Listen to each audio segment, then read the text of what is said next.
Okay, so today's video is all about camera confidence, or confidence on camera for fitness coaches and fitness pros. So what I want you to think about, are you missing out on the one piece of content that is the easiest to make?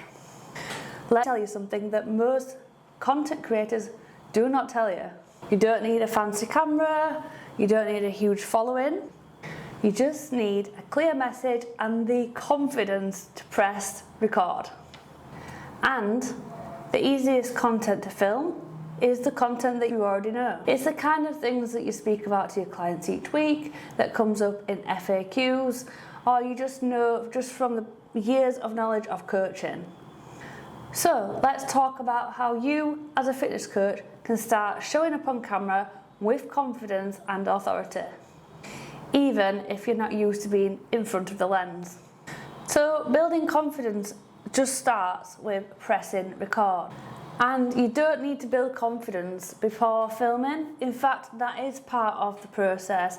And I've found over the years, working with hundreds of fitness coaches and fitness professionals, that comes with flexing that muscle and just getting used to being in front of the camera, whether that be photos or video. You actually build your confidence by actually filming yourself or getting someone else to help film you. Just think of it like training. You don't walk into the gym the first time, the second time or the third time and hit that PB. It takes reps, it takes practice, it takes attention to detail, and it takes showing up consistently. And if you go into a new training split, it might feel a bit awkward at first, but after maybe one or two rotations, it feels just perfect and you're absolutely loving life. So, the same comes when you're looking at your content.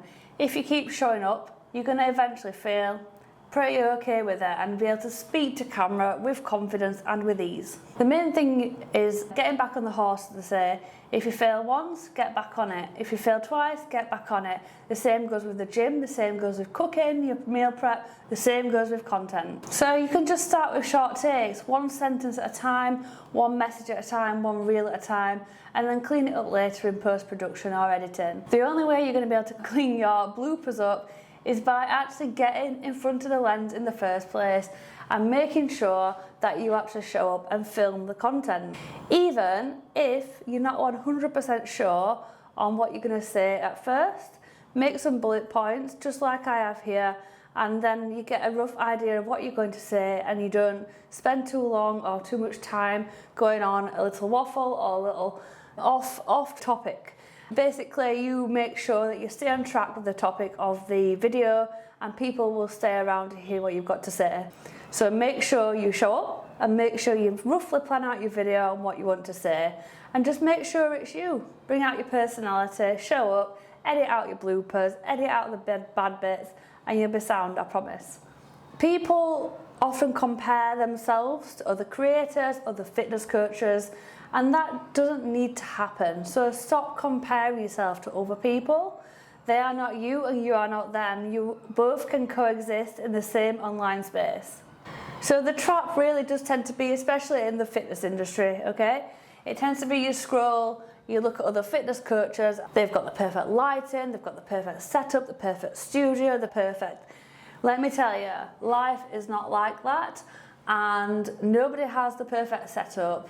In fact, there is occasions where I've turned up and I don't actually know what I'm going to say. I just turn up and tell the truth from my own heart and what I know. And there's times when clients have turned up to shoots and they don't know what they're going to say. They put it into ChatGPT and we go from there. So they have to shoot line by line because I've not rehearsed it. Life isn't perfect. What I'm trying to say is just show up anyway. So what tends to happen is you compare yourself with other coaches, other online creators, other influencers who appear to be perfect. And you tell yourself, I can't do that. Let me tell you, you can. You can absolutely do this, and I believe in you. I believe that you can do it, and I tell my clients this all the time. Just give it a go. If it doesn't work out, just delete it. It doesn't matter. It's not like we're on film. It's absolutely fine. The only way that you are actually going to get those reps and get that practice is by doing it. So it's all about improving, just like it is when you do bodybuilding, anything fitness related. It's all about doing it, looking at how you did, and critical analysis, and then looking at how you could improve for next time. And that is how we learn. FAIL is the acronym of first attempt in learning. That says it all, really. The first attempt is a learning curve. The second attempt, probably a learning curve, and the other attempts that you do after that will be a learning curve. I'm still learning now after 25 years of content creation. So if I can do it and still learn, so can you. That is just like saying that someone who wants to get fit, wants to get in shape, wants to lose a bit of body fat, I'll do it, I'll go to the gym and I'll do that, I'll go to the gym after I've lost all the weight. That doesn't make any sense, does it? Because the thing that's going to make you lose the body fat or help with that is doing the actual thing and going to the gym or doing exercise. So turning up to the gym and doing those reps. I think I get my point across here. So here's the truth. People aren't hiring you as a fitness coach because you've got fancy editing, fancy content, polished YouTube channel or polished Instagram. Yes, that does help. Of course, it makes you look more professional, but at the start, it's important just to remember that getting something out there is going to be better than getting nothing out there, because if you're not visible online, if you're not actually there, you don't exist, then nobody can see you. You are invisible. You're an invisible business. So if you are struggling right now to show up and you're not confident, there is no better way than to push yourself outside of your comfort zone. And I'm guessing you advocate this to your clients, yeah? I'm guessing that you advocate to your clients that they need to show up at the gym and push them that little bit further. I'm here as your personal coach to tell you that this is going to be the best thing you do in 2025. If you're not currently posting videos online, the best thing you could do this year is actually start showing up for yourself and for your business so you are visible online. And that's all video creation is, really. It's about showing up online and being present, being available for people to watch the content, to get to know you, your brand voice, your brand messaging. Your clients hire you because you have good knowledge, you have empathy, you motivate them. So why can't you do this through the videos you create? Think about your videos as if you're speaking to that person at the end of a check-in call, at the end of a Loom call, or on a video call. Think about the video camera or the phone camera as that person, and I promise it'll become a whole lot easier. And another thing, you can also share your own journey to inspire other people. Have you thought about that? You can also share client wins as a story. So think about storytelling content as well. That is just as important as just showing up as a confident person, because then people will relate to you, which will then in turn give them confidence.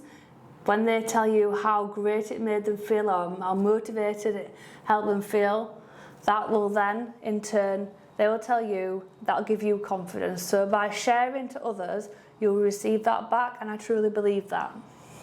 Okay, so we've got the confidence bit out of the way and why you should do it. So here's the filming practicals, my professional tips that will remove the frustration for you when filming. Let's talk about your setup, because friction is the enemy right here. So if you're struggling to get the perfect setup, then here's how. And here's 3 things that I recommend to my coaching clients as a basic setup. And this isn't polished, it's just basic, good quality, easy to watch setup. So number 1 is a tripod. So just it could be a regular tripod, or it could be like this one that I got from TikTok Shop. You can get these from Amazon, but obviously that goes super high, so you can do different angles. But this was £5, so this keeps your camera nice and steady, and it's not up and down like this. How distracting is that? Yes, it is. So you want to keep it nice and steady, and talking head reels or walking through the gym, that sort of thing. I'm filming this on a gimbal, a DJI gimbal as well, so they're fantastic. You can get those for the phone or for a professional camera, but that is an investment. These are £5, the other one's about £150 I think for the phone, but a gimbal will literally follow you around the room. So if you want to level up your content that little bit more, then a gimbal is a fantastic thing to invest in, because you've got your own camera person just like this. So yes, that's number one. Okay, we'll carry on. So number two is a clip-on mic. So a mic, again, I'm a huge DJI fan, but a mic, it doesn't have to be expensive, but one like this is brilliant. I've got a receiver on top of the camera. You don't need a studio mic, you don't need a podcast mic, but just a good mic is an absolute investment for your business and your content. People need to hear you clearly, otherwise they're going to switch off. And also it can make your gym audio 10 times better. Basically, if people can't hear you, they're not going to watch your content, end of. I also use Adobe Podcast to clean up the audio background noise in gyms as well. Gyms like Ultraflex are super loud, so that is a good way to clean up the audio. And then the last tip, number three, is framing and lighting. Making sure that is on point is an advantage. Not essential, but an advantage. So if you're tiny in the bottom sort of corner of your frame, then it's going to look a bit odd.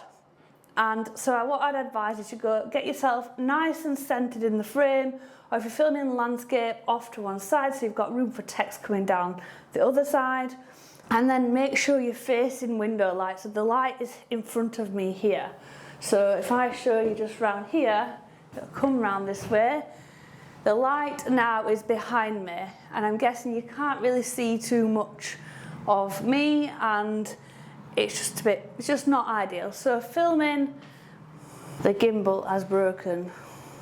Okay, we're back now, following, hello. I've got to bear in mind that there is a light up here above me. So if I go this way, you can see it's a bit weird. If I go behind that light, which is a bit awkward, but it falls in front of me, less shadows on the face. That's a really bad demonstration, but it explains a little bit more about why lighting should come from either in front of you or from the side of you naturally. The sun is your best lighting source, basically. Okay, so that's the equipment out of the way. Batch filming your content is an absolute game changer, okay?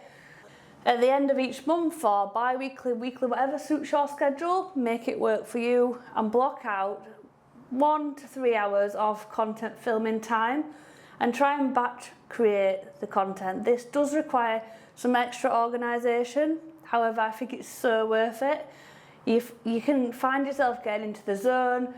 You can just create freely without the time pressure of having to post a reel there and then. There's nothing worse. Stick to 2 or 3 outfits throughout the filming session, and also create some scripts or bullet points to talk through during the time, and almost like a tick list, so you've got a roadmap just like you would with your training plan. It's the same with batch content creation and your content planning to some extent as well. And then that's it. Either your month or your week's content's done and dusted. Easy, just like that. So that's the practicals taken care of. That's the confidence bit taken care of. So part 4 is prep from what you already know. And this sounds really simple, I know. However, it's true. Why talk about something you have no clue about? Makes no sense, right? So if you're stuck on what to say, start with what you tell your clients all the time. Example, should I eat before fasted cardio? No, it's fasted. It's the FAQs, the common questions that come up that time and time again that people are going to find the most useful. Do I need to train abs every day? Depends. What's your goal? Etc. You get what I mean. So talk about things that are common, questions from clients, from people on your Instagram, YouTube, or things that you wanted to know maybe 5 years ago. That's always a good place to start. And then you're sharing your experience and your knowledge all in one. Create your scripts like you would voice note into WhatsApp. So you can use a thing called voicing on Google Chrome, and that will create a script just like you speak. So it will sound more authentically like you. Once that's done in ChatGPT, then you need to go back and make it actually sound like you.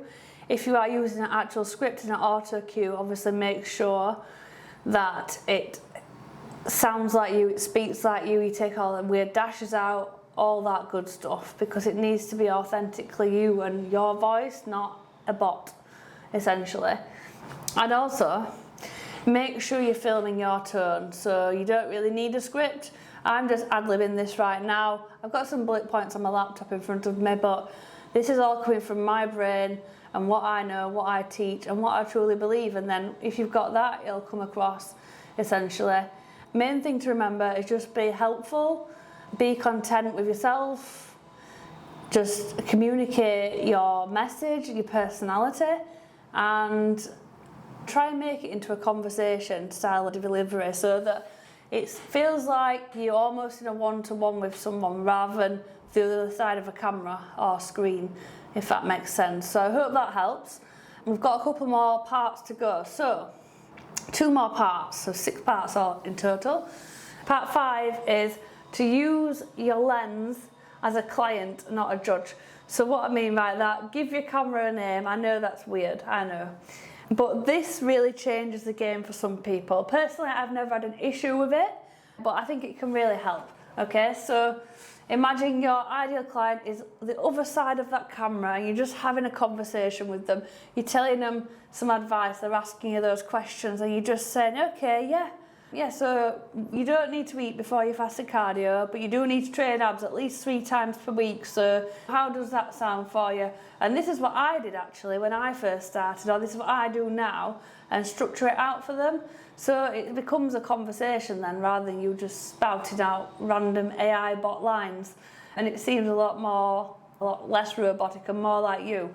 And forget about any trolls. Like a lot of people come to me and say, I'm scared that I'll get trolled online. Let me tell you, I've got thousands of followers, I've got hundreds of YouTube subscribers, and I've been trolled a couple of times, but who cares? Where are they now? They're just someone behind a keyboard, so I really wouldn't worry about it. If someone like James Smith can take it, then so can I. So forget about the trolls and forget about other coaches, essentially, because your content is not their content and vice versa. Everyone's competing in this day and age in the fitness industry. I don't think it's needed because you're all different. You can always collaborate as well, so why not reach their audience and they reach your audience? It's not a competition or a comparison, it's just setting yourself apart, essentially.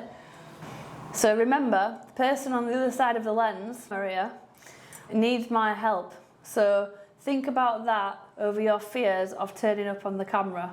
The lens is not judging you at all, I promise you, no one's judging you. And it's just essentially a bridge. Think about just stepping over that bridge as a connection to other people who need your help in the outside world. And when you start thinking about it like that, I promise, you will realise it's not that scary. And just taking that first little leap over the bridge will really help you. And then, lastly, imperfect posts build the perfect content. You can even create a blooper reel, right? So even if you mess up, it doesn't matter because you can create that as content as well. Anything can be content. That's why vlogging is so popular, because it's raw and edited. And this is why I think YouTube content is now becoming more raw and less polished. You'll see even reels, people don't really tend to go for the polished content in the reels anymore, just because it's a little bit fake and it can come across like it's over-edited and not really you.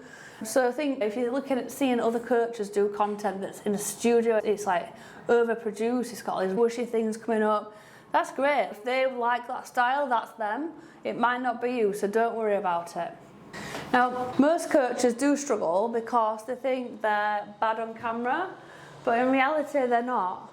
They're just not practiced enough. They've not put in the time.